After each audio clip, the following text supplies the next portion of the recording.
Hello student, Gurukul institute by Ravikant Kumar. मैं YouTube channel के माध्यम से मैथ के IIT JEE सिलेबस के आधार पर प्रोबेबिलिटी टॉपिक पर वीडियो बनाया हूँ। Let E, F and G be three events having probability PE. Probability of E is equal to 1/8. Probability of F is equal to 1/6 and probability of G is equal to 1/4. And let probability of E intersection F intersection G equal to 1/10 for any event H if H complement denote its complement it, then which of the following statement is true। अब इसमें देखिए EFGH है जो 3 event है, तो इसका probability दे दिया है, PE PF PG का वैल्यू दे दिया है और इंटरसेक्शन में EFG का इंटरसेक्शन का भी दे दिया, वैल्यू दे दिया है। तो कंप्लीमेंट जोड़ना इसका H है जो हमेशा कैसे इसका इवेंट है जो कंप्लीमेंट में इसको जोड़कर हमको इसको स्टेटमेंट को ट्रू करना है। तो देखिए H बिलोंग टू आ गया, ठीक है। ई चीज़ को करना है। देखिए इसका लॉजिक बनाने का है जो हमेशा probability of E intersection F intersection G है, इसी को कंडीशन से लेकर चल रहे हैं। तो इसका है, अब देखिए इसका जहाँ कंप्लीमेंट दे दिया जाए तो सेट का वो जो एलिमेंट होता है उस सेट में नहीं हो पाता है, रहता है। अब देखिए EFG और H है, तो H को हम इसका G इस सेट में नहीं होना चाहिए। तो देखिए इसका probability of E intersection F करेंगे माइनस उसमें से हम घटा देंगे टोटल को जो दिया हुआ सेट है उसमें से। अब देखिए इसका आ गया probability of E intersection F minus probability of E intersection F and G हो गया। इसका लेस देन कर जाएगा तो PE हो गया, F का PE हो गया minus PE intersection F into G हो गया। इसलिए लेस देन इक्वल टू 1/, इसका वैल्यू दे देंगे, P का मान 1/8 होता है, 1/10 आता है, तो लेस देन इक्वल टू 1/40 आ गया। आंसर ये हो गया। कंडीशन को सेट करना ही है कि जो सेट में एलिमेंट नहीं होना चाहिए, इसी से हम निकाल लेंगे। देखिए दूसरा सेट है, दूसरा जो दिया हुआ है इस भी करेक्ट है, आंसर ये करेक्ट आ रहा है। फिर दूसरा सेट है कि हमेशा इसका दे दिया है probability of E complement intersection F intersection G आ गया, तो इसका probability of F intersection G minus probability of E intersection F into intersection G आ गया, लेस देन इक्वल टू तो आ गया PF आ गया, प्रोबेबिलिटी ऑफ F है minus probability of E intersection F intersection G है, 1/, इसका दिया हुआ है 1/6 माइनस 1/10 equal to less than equal to 1/15 आ गया। आंसर इज बी आ गया। Probability of E union F union G less than होता है हमेशा, तीनों को हम अलग अलग सेपरेट ऐड कर देंगे। प्रोबेबिलिटी ऑफ E जोड़ प्रोबेबिलिटी ऑफ B F जोड़ प्रोबेबिलिटी ऑफ G आ गया, वैल्यू दे दिया 1/8 और 1/6 1/4, इसका आ गया 3 4 6 20, इसका एलसीएम लिए तो लेस देन इक्वल टू 13/2 24 आ गया। आंसर इससे आ गया।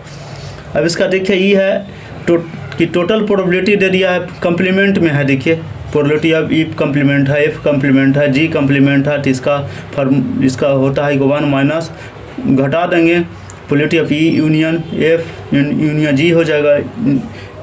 इंटरसेक्शन है जो कंप्लीमेंट में आ जाता है, यूनियन में बदल जाता है, इसलिए देखिए इसे हम कर दिए 1 माइनस इतना आ गया, वैल्यू को रख दिए। इसको वैल्यू से निकाले थे उसका, लेकिन यह नहीं आया। हमेशा 11/5 इंटू 12 आता है, लेकिन हमेशा ये वैल्यू ये आता है, लेकिन हमेशा 11/24 आ गया, इसलिए आंसर इज नहीं निगलेक्ट हो गया, आंसर इज फॉल्स हो गया ये चॉइस। तो देखिए आंसर इज ABC है जो करेक्ट है।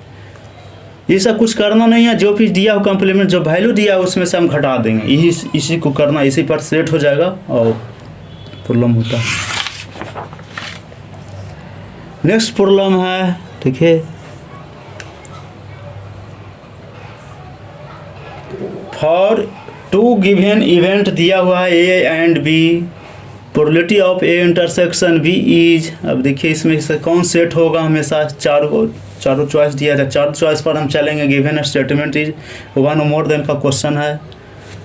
तो देखिए इसका बनाने के लिए not less than probability of A जोड़ प्रोबेबिलिटी ऑफ बी माइनस 1 है। इसका देखेंगे probability of A intersection B बराबर पी प्रोबेबिलिटी ऑफ ए जोड़ probability of B minus probability of A union B, इसका फार्मूला होता है। तो ऑल्सो इसका लेस देन कहते हैं, इसका probability of A union B आ गया, इसका वैल्यू आ गया हमेशा लेस देन इक्वल टू 1 है।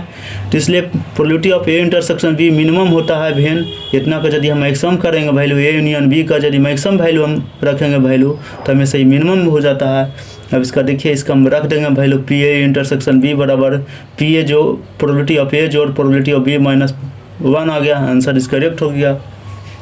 अगेन है देखिए probability of A union B greater than equal to 0 means होता है कि हमेशा P A probability of A intersection B maximum होता है, probability of A union B minimum हो जाता है, इसलिए इतना बराबर 0 हो गया। इसलिए probability of A intersection B बराबर प्रोबेबिलिटी ऑफ ए जोड़ probability of B, answer is B आ गया। अब देखिए ऑल्सो आ गया नेट ए इंटरसेक्शन बी कह रहा है, तो इसका ए इंटरसेक्शन पी ए जोड़ P B minus P A intersection union B होता है। आंसर इज सी चल गया, आंसर इज सी चल गया। इसलिए ए भी ठीक है, बी भी ठीक है और सी भी करेक्ट आंसर है। आंसर ये देखिए प्रत्येक का निकाल लीजिए, प्रत्येक का ये करेक्ट आंसर दिया। अब देखिए नेक्स्ट प्रॉब्लम है if M and N are any two events then the probability that exactly one of them occurs हो गया। देखिए वन और एग्जैक्टली का पिछले बार भी किए थे कि हमेशा यदि 2 इवेंट दे दिया गया है तो यूनियन एक सेट का बनता है, एक इंटरसेक्शन उसी सेट का हो जाता है। देखिए तो बनावेंगे कि probability of exactly one of M और एन अकार्स आ गया। तो इसका प्रोबेबिलिटी ऑफ ए पर ए देखिए इसमें दिया है, जो जैसा सिस्टम दिया है उसी को आंसर चलेंगे। इसमें एम इंटरसेक्शन एन पर कम्प्लीमेंट है, यूनियन चल गया। एम अब एन पर कम्प्लीमेंट है, इंटरसेक्शन आ गया एन हो गया, दोनों का हमें किए। अब इसका हम तोड़ देंगे probability of M intersection N plus probability of M N चल गया, हमेशा इंटरसेक्शन आ गया देखिए दोनों का। अब इसका हम तोड़ देंगे कि देखिए पी एम का P A probability of M minus इसका कम्प्लीमेंट के कारण पी एम में से हम इसमें घटा देंगे probability of M intersection N में। फिर दूसरा में एम है तो इसमें एन कम्प्लीमेंट में से प्रोबेबिलिटी ऑफ एम एन घटा देंगे इंटरसेक्शन एन तक। तो देखिए वैल्यू आ जाएगा पी एम जोड़ P N minus 2 P M N हो गया, इंटरसेक्शन एन आ गया। आंसर इज ये आ गया, देखिए ये आ गया। फिर दूसरा है कि P exactly one of the them occurs हो गया, देखिए ये आ गया। इसको करना प्रोबेबिलिटी ऑफ, तो इसको भी निकाल देंगे प्रोबेबिलिटी ऑफ। तो इसका P probability of M union probability of N है हमेशा, देखिए इसका कम्प्लीमेंट में है यूनियन का, minus probability of M intersection N आ गया। ये वो यूनियन होता है वो इंटरसेक्शन होता है, दोनों का हम निकाल दिए। देखिए इसको भी हम कर सकते हैं, लेकिन इसको यूनियन करके मैंने निकाला था इसमें, तो वैल्यू तो यूनियन में भी आ गया, कारण दोनों इवेंट को दे दिया था इसमें करने के लिए। देखिए अब देखिए इसको हम कर देंगे।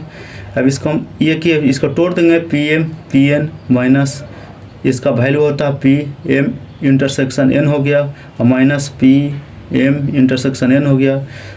तो प्रोबेबिलिटी ऑफ एम जोड़ probability of N minus 2 probability of M N हो गया। आंसर इज सी चल गया, ए और सी आंसर इज करेक्ट आ गया। वीडियो को सब्सक्राइब करें, दोस्त के साथ शेयर करें।